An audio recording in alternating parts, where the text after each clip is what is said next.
Ford is making headlines again. This time not for a new car or innovation, but for something more unsettling. The company is cutting around 350 jobs from its connected vehicle software division in the US and Canada. That's roughly 5% of its software team.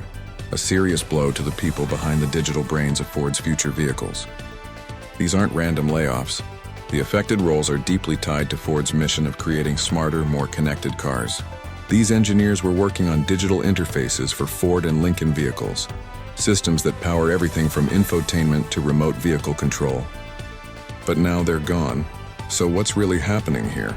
Ford says these cuts are part of a broader plan to streamline operations and improve efficiency. But let's not ignore the bigger picture. Ford is under pressure, big time. Competition from Chinese automakers, weak demand, and the expensive transition to electric vehicles are forcing legacy automakers to rethink how they operate. Interestingly, Ford insists these cuts have nothing to do with the US tariffs on Chinese imports or the recent decision to abandon its next-gen FNV4 EV software platform. That's their story, but it's hard not to connect the dots. Meanwhile, in Europe, things are even more intense. Ford plans to slash around 14% of its workforce across the continent, with Germany taking a major hit.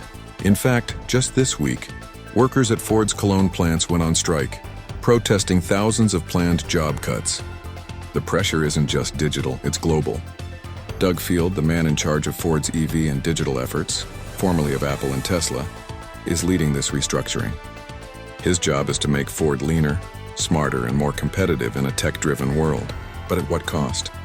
The automotive industry is in flux. Legacy companies like Ford are walking a tightrope, trying to survive the shift to electric and smart vehicles, while keeping costs low and innovation high. But as always, it's the workers who pay the price first. So what does this mean for the future of connected cars and for Ford's place in it? Only time will tell, but one thing is certain: the road ahead won't be smooth.